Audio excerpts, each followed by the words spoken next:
Burkina Faso's capital, Ouagadougou, woke slowly under the pale orange glow of the rising sun.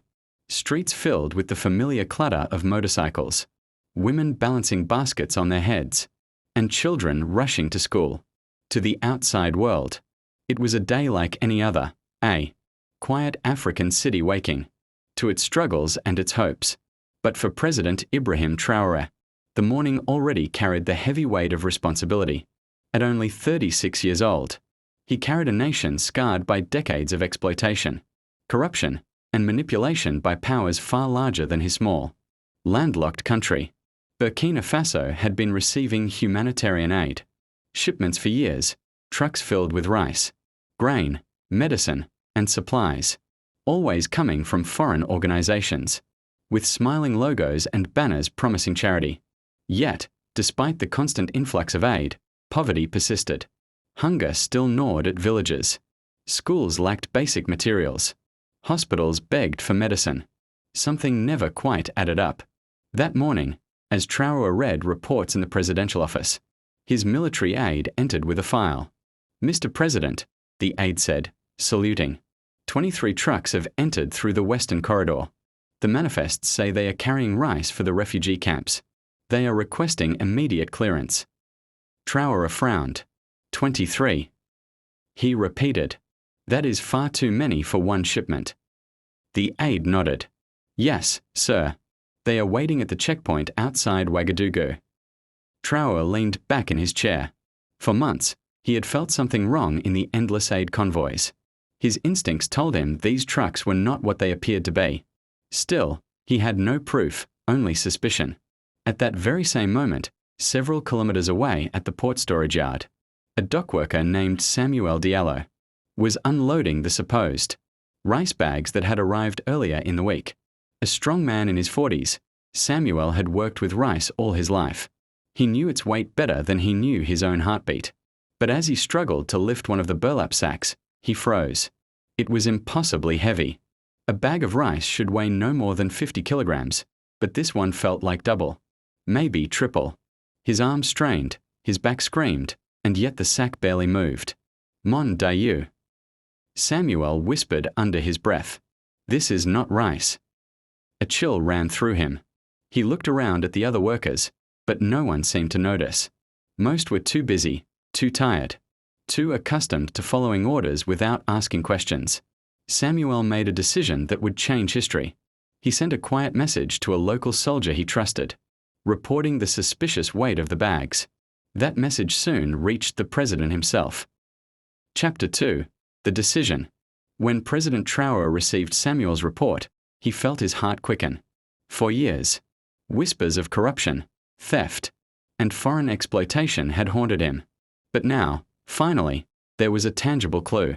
He summoned his commanders. "We will not clear those trucks," he declared firmly. "Take them to the military checkpoint. Seal the area. No cargo moves until I arrive." The officers exchanged uneasy glances. Stopping an international aid convoy could trigger diplomatic outrage, sanctions, even military consequences. But the president's tone left no room for argument. Within the hour, the convoy of 23 trucks was forced off the road and into the guarded compound. Soldiers surrounded the vehicles, weapons at the ready. Drivers protested loudly, waving documents stamped with the logos of international organizations. "It is food for the refugees." One of them shouted in French, "You cannot delay this. People will starve." But the young president was unmoved. He ordered one of the bags cut open. A soldier approached with his knife, slicing across the burlap. The crowd leaned in, expecting to see white grains of rice spill onto the dirt. Instead, there was only silence. The bag split wide, and something metallic clinked against the blade. The soldier froze, then pulled the burlap back further. Sunlight struck a gleaming surface. The crowd gasped. Inside the bag were not grains of rice, but solid gold bars, neatly stacked, each engraved with refinery marks from across the world.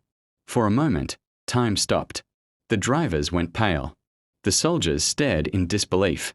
And Traoré, standing tall in the center, felt the enormity of the discovery crash over him. This was no ordinary smuggling attempt.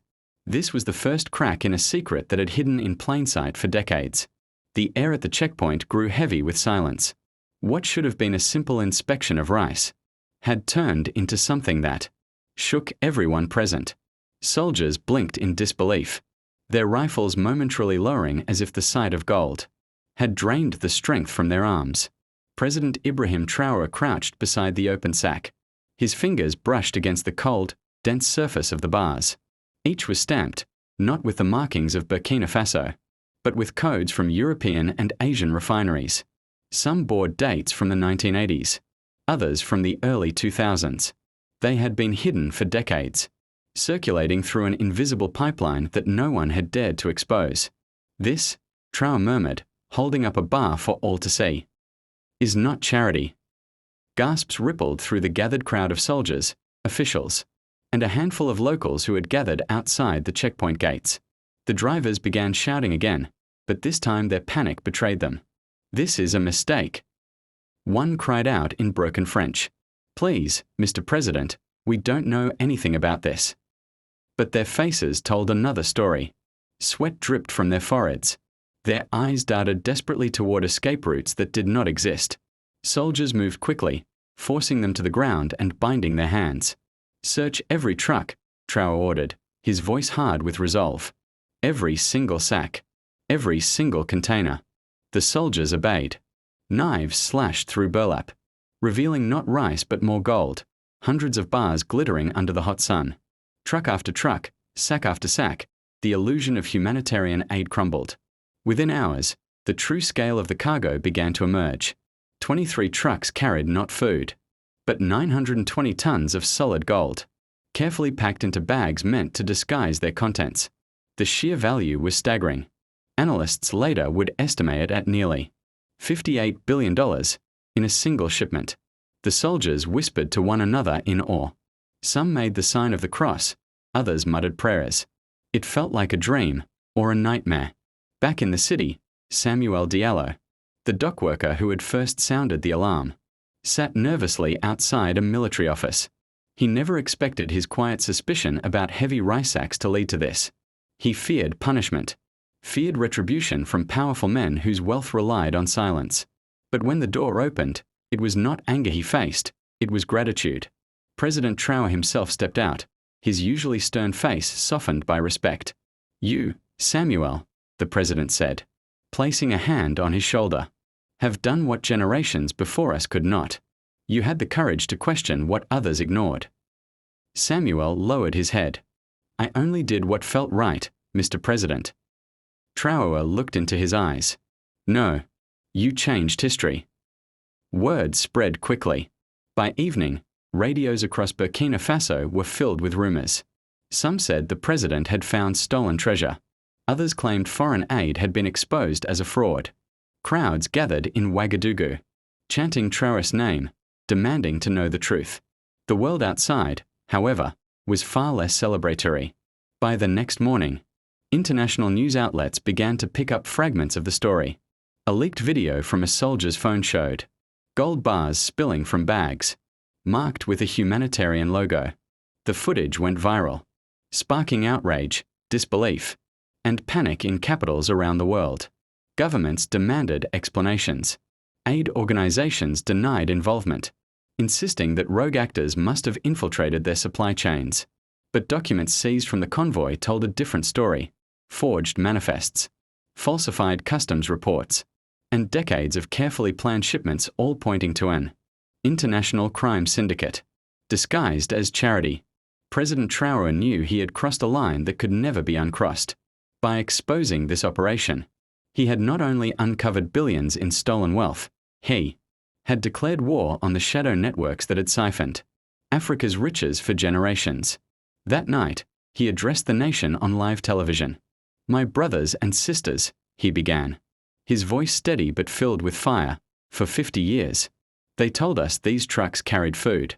They told us it was aid. But inside these sacks was not rice, it was gold. Gold stolen from our land, smuggled before our very eyes, while our children starved. Today, we say no more." The crowd outside the palace roared. Across villages and cities, people listened, stunned but proud. For the first time in living memory, someone had torn the mask off the smiling face of exploitation. The discovery of the gold convoy sent shockwaves far beyond Burkina Faso's borders. But inside the presidential palace, the real work had just begun. For days, investigators pored over the seized documents, driver testimonies, and digital records found hidden within the trucks. The evidence painted a chilling picture. This was not a single smuggling attempt, but the latest link in a chain stretching back half a century. A thick binder, weathered with age, revealed coded shipping manifests, dating back to the 1970s. Age shipments recorded as rice, wheat, and medicine had, in reality, been cover for smuggling vast quantities of gold, diamonds, and rare minerals. Each document bore the same false seals of legitimacy: humanitarian organizations, charitable foundations, and international agencies that no one dared question. It was a masterstroke of deception, steel under the banner of compassion.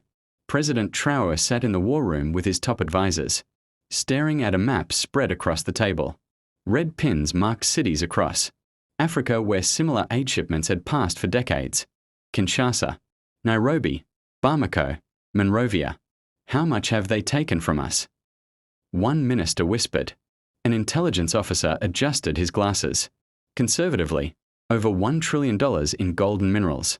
Perhaps more. The room fell silent.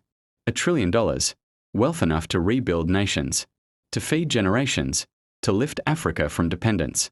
Instead, it had vanished into offshore accounts, secret vaults, and the pockets of an invisible empire. This is not theft, Traoré said quietly. This is war. A war that has been waged against us in silence. Chapter 7. Enemies in the Shadows.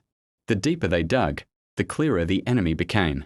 At the center of the network was an international crime syndicate with ties to corrupt officials, corporate magnates, and intelligence operatives from powerful nations. The trucks themselves were traced back to shell companies, headquartered in Europe and Asia. Shipping routes revealed. Collaboration with global banks that had laundered billions. One name appeared again and again in the files: the Albatross Group. It was not a government, not a corporation, but something in between: a shadowy consortium that used humanitarian fronts to move illicit cargo around the globe. Its fingerprints were found not only in Africa, but also in South America and Southeast Asia. And now, thanks to a dockworker's suspicion, its mask had been ripped away. But with exposure came danger. Within a week of the discovery, strange incidents began to occur. Communications were intercepted. Traoré's motorcade narrowly avoided a roadside bomb. Anonymous messages threatened him and his family. One night, as he stood on the balcony of the palace, looking out at the city lights, his intelligence chief approached. "Mr. President, you must understand what you are up against," the chief said. "These are not common criminals. They are backed by governments. They will stop at nothing." Traoré clenched his fists. "Then they should understand this. Neither will we."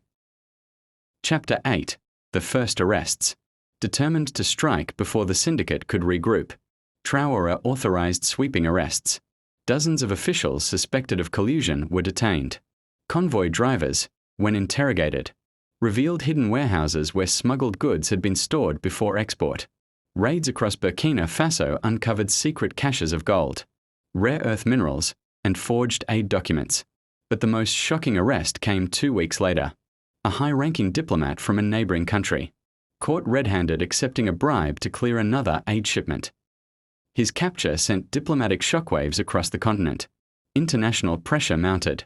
Powerful nations demanded Traoré release the detainees and return the confiscated gold. Threats of sanctions loomed. But Traoré stood firm. In a fiery speech before Parliament, he declared, "They stole from us in silence. They starved our children while they filled their vaults. Now the silence is broken. Let the world know, Burkina Faso will not return what was stolen. It will return dignity to its people." The chamber erupted in applause.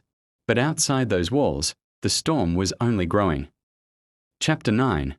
Samuel's Burden. Meanwhile, Samuel Diallo found himself thrust into the center of a battle he had never imagined. Overnight, he had become a national hero, the man whose suspicion had sparked a revolution. But with fame came danger. Strangers followed him through the streets. Anonymous letters warned him to stay silent. One evening, his small home was set on fire. Samuel escaped with his family, but everything they owned was reduced to ash. When Traoré heard of this, he summoned Samuel to the palace. "You risked your life for the truth," the president told him. "From this day forward, you and your family will be under the protection of the state." Samuel hesitated, eyes full of both fear and pride. "Mr. President, I never wanted to be a hero. I only wanted to do what was right." Traoré placed a hand on his shoulder. "And that, Samuel, is why you are one." The revelation of gold-filled aid trucks had shaken Africa. But now the battle entered a darker stage. The Albatross Group, exposed and desperate, began to fight back. Burkina Faso's intelligence services intercepted encrypted communications, suggesting a coordinated plan: destabilize the government, eliminate President Traoré, and silence key witnesses. By late evening one night, a convoy of black SUVs without plates was spotted crossing into Burkina Faso from the north. Soldiers engaged them in a firefight, and when the smoke cleared, the vehicles were abandoned. Inside were weapons, explosives, and forged documents implicating Traoré's closest allies in corruption. It was psychological warfare. If they couldn't kill him, they would destroy him with lies. But the president refused to break. "They want us divided," Traoré told his cabinet. "They want us to believe our brothers are traitors. We must stand together, or we fall." Chapter 11. The Assassins. 2 weeks later, Traoré narrowly survived his first assassination attempt. As he returned from a late-night meeting with military commanders, an explosive device detonated along the road. His armored vehicle absorbed the blast, but 2 of his bodyguards were killed instantly. Smoke and fire filled the night air as gunmen opened fire from the tree line. Traoré, shaken but alive, crawled from the wreckage and fired back with his own pistol until reinforcements arrived. The next morning, he appeared on national television, his face still blackened by smoke, his uniform torn. "They tried to kill me," he said, his voice steady, "but they cannot kill the truth. If I fall, another will rise, and another, until Africa is free from those who bleed it dry." The people erupted with fury. Thousands flooded the streets, not in fear but in defiance. The assassination attempt had backfired. It had only made him stronger. Chapter 12. The Arrest of a Kingpin. The breakthrough came when intelligence agents tracked suspicious wire transfers to a luxury villa in Abidjan, Côte d'Ivoire. Acting swiftly, they coordinated with sympathetic officers in the region and stormed the compound. Inside, they captured one of the Albatross Group's most elusive leaders, Adrien Varga, a former European intelligence officer turned smuggler, known as the Gold Ghost. Varga was flown to Ouagadougou in chains. His capture electrified the nation. Cameras broadcast his arrival live as citizens cheered. Under interrogation, Varga revealed the scale of the syndicate's reach: corrupt politicians, multinational corporations, even elements of global aid organizations. He admitted that Africa had been systematically looted under the guise of charity. For over 50 years, the rice bags were genius, he sneered during questioning. Who would dare to cut open a sack of food meant for starving children? You Africans were too trusting, too desperate. His words only fueled the anger of the Burkinabe people. Chapter 13. Africa Awakens. The impact of Burkina Faso's discovery spread like wildfire across the continent. In Kenya, customs officers began slashing open aid sacks at the Mombasa port, finding gold. Dust mixed with maize shipments. In Liberia, a so-called medical convoy was discovered, carrying uncut diamonds instead of medicine. In the Democratic Republic of Congo, soldiers stopped a convoy of relief trucks, only to uncover cobalt and coltan smuggled under UN-marked tarps. One by one, African nations began to awaken, inspired by the courage of a dock worker and a president who dared to question. The narrative of foreign aid crumbled. For decades, Africa had been portrayed as helpless, dependent, and impoverished. Now, the world saw the truth. Poverty was not natural. It was engineered, designed by networks that stole wealth under the banner of generosity. Chapter 14. Samuel's Choice. Back in Ouagadougou, Samuel Diallo faced his own crossroads. He had been offered asylum abroad by several sympathetic countries, fearful that his life was in danger. But when asked, Samuel shook his head. "My place is here," he told Traoré. "If I run, then I tell the world that the people of Burkina Faso cannot protect their own. If I stay, then maybe others will have courage too." Traoré smiled.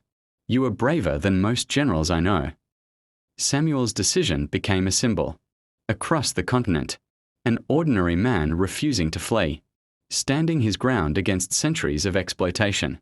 The convoy's cargo, 920 tons of solid gold, was secured in guarded vaults beneath the central bank of Burkina Faso. For weeks, armored vehicles transported the bars under heavy military escort, watched by cheering crowds lining the streets. For a country whose GDP had barely reached $20 billion, the sudden recovery of $58 billion in stolen wealth was unimaginable. Roads that had been dirt for decades were suddenly paved. Schools received new books, hospitals new equipment, and for the first time in living memory, the state announced free healthcare for children and the elderly. The gold was not sold recklessly but invested strategically into agriculture, renewable energy, and infrastructure. Traoré insisted, "This wealth does not belong to me. It belongs to every farmer, every teacher, every child of Burkina Faso. It belongs to Africa." And for once, those words were not empty promises. Chapter 16. The World Reacts. The revelation ignited a firestorm across the globe. In Europe and North America, media outlets struggled to explain how aid programs, once seen as symbols of generosity, had been infiltrated by criminal syndicates. Politicians faced outrage at home, forced to answer questions they had long avoided. International organizations scrambled to distance themselves from a scandal. Some admitted oversight failures. Others denied everything. But the undeniable images of gold bars spilling from rice sacks could not be erased. In Africa, however, the response was different. From Ghana to Ethiopia, leaders pledged to audit every aid shipment, every foreign investment, every trade deal. Citizens rallied in the streets, chanting, "No more aid. Return our gold. Return our dignity." What had begun as a discovery in Burkina Faso became a continental awakening. Chapter 17. The Trial. The trial of Adrian Varga and other captured syndicate members was broadcast live to the nation. For weeks, witnesses testified about decades of exploitation, how minerals were hidden in relief trucks, how corrupt officials signed clearance papers, how international banks washed the profits. Samuel Diallo was called to testify. Standing nervously before the court, he told his story in simple words. "I only noticed the sacks were too heavy. That is all. But sometimes, when something feels wrong, you must speak, even if you are just one man." His words brought the courtroom to tears. The verdict was unanimous, guilty on all counts. Varga was sentenced to life imprisonment in Burkina Faso, a symbolic reversal of history, where for centuries Africans had been judged in foreign courts. But now the tables had turned. Chapter 18. A New Dawn. Months later, Ouagadougou looked different. Streets bustled with new construction. Children carried books instead of begging bowls. The once failing hospitals now had medicine stocked to the ceilings. But the greatest change was not physical, it was psychological. The people believed again. They believed in their right to stand tall, to question, to resist. President Traoré, standing before a massive crowd in Independence Square, declared, "The age of silence is over. For 50 years, they robbed us while calling it aid. But today, Africa rises. We will trade with dignity. We will grow with dignity. And no one will ever again disguise chains as charity." The crowd roared with thunderous applause. And among them, standing quietly at the edge, was Samuel Diallo, no longer just a dock worker, but a symbol of courage. Children pointed at him, whispering his name. He smiled shyly, clutching his wife's hand. Chapter 19. Legacy. Years later, historians would look back on that moment as a turning point. They would write about the gold convoy of Ouagadougou, about how one suspicious dockworker and one fearless president exposed the greatest smuggling operation in modern history. They would note how that single act of checking a bag's weight reshaped global trade, forced accountability in aid organizations, and inspired nations across the global south to reclaim what was theirs.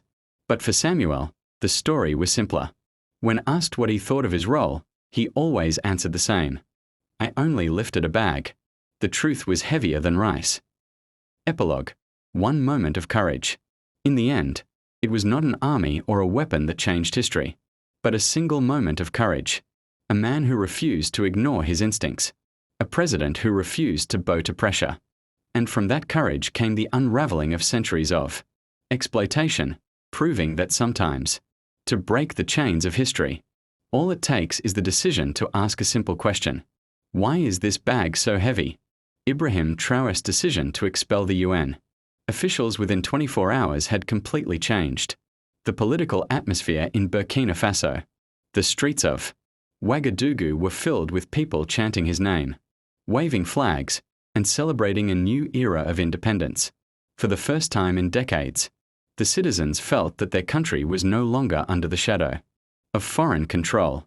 The expelled officials left in silence. Their convoy of black SUVs escorted out of the capital as the people watched with both anger and relief. In the eyes of the citizens, it was more than just a political move. It was a symbol of dignity, a moment that would be remembered for generations. In the presidential palace, Traoré stood at the balcony, looking over the crowd that had gathered. His voice was calm but firm as he declared, Burkina Faso belongs to its people, and no one else. From today forward, no foreign power will decide our destiny. We will build our own future with our own hands. The crowd erupted in cheers, their voices echoing across the city like a thunder of freedom. Mothers lifted their children on their shoulders, telling them, remember this day. This is the day we became free. Across Africa, leaders and citizens alike watched closely. Some were inspired, others fearful. But everyone knew one thing. Traoré had set an example. He had shown that a small country, with courage and unity, could stand up against global powers and reclaim its sovereignty. That night, Burkina Faso did not sleep. Fires of celebration burned in the villages. Drums beat in rhythm, and songs of resistance filled the air. It was the dawn of a new chapter, one written not by outsiders, but by the people themselves. And in history, the name Ibrahim Traoré would forever be remembered as the leader who chose pride over submission and freedom over fear.